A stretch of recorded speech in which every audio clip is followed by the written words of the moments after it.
if you can introduce yourself, please.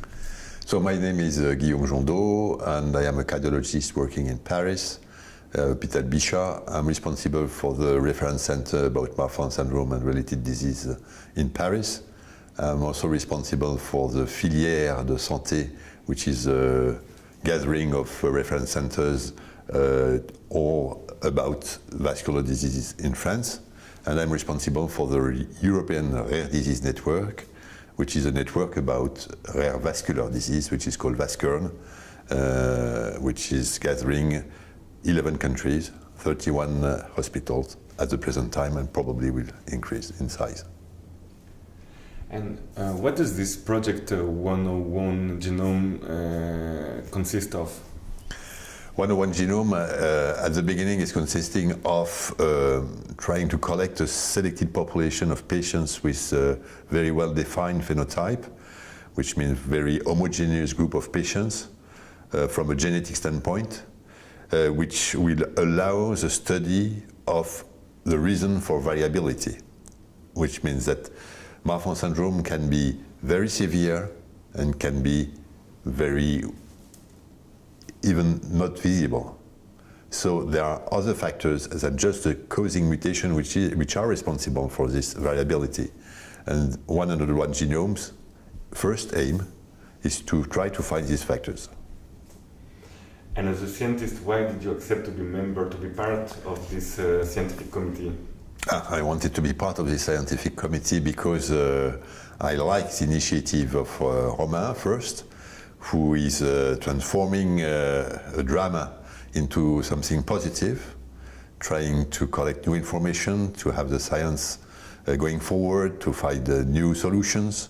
And as somebody who is out of the scientific world, he has the ability to make the synthesis of all that, and his energy is really remarkable, so that he's able to have all the scientific behind him. So that's the first reason, which is human reason. The second reason is scientific reason. It's because modifiers, genes or factors, are really the key question now that we have found some genetic factors responsible for the disease. We know the FBN1 mutation is responsible for Marfan syndrome, but we cannot explain why this is worse, we can see, and what is the light form of the Marfan syndrome. And now the question is there. And this is an important question because derived from that, you can probably know how to modify the severity of the syndrome. If you understand which are the factors associated with a light Marfan syndrome, then you can propose these factors to those who have the severe form and probably improve them.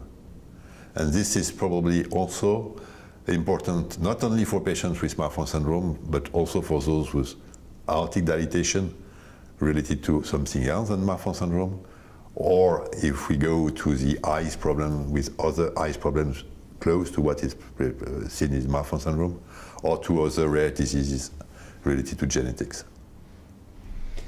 And what are you expecting for this project? I'm expecting from this project that it's working well. That's going to happen, I guess, because there is so much energy and so much enthusiasm that it will go forward. We hope we will be able to find these modifiers and therefore to be able to use the information used with that to help people. Just a practical example, if you understand that one gene, when it is modified in such a way, is responsible for a weaker form, and you know that the gene is coding for a specific protein, maybe adding this protein will help people. So the idea is really to find something at the end who will be usable in practice. And what are the key elements in this project who are important for the patient suffering Marfan disease, but also for all the other rare diseases? Other rare diseases. The question about modifiers is a question which is actually present in all the monogenic diseases. And a lot of rare diseases are monogenic diseases. 80% of them are from genetic etiology. So the results we have may not be directly applicable to other diseases, but the reasoning which is behind and the way you go around the difficulties The first one being the rarity of the syndrome. So you don't have a large population to study variability. The way you solve these issues in one disease may be useful to study other diseases.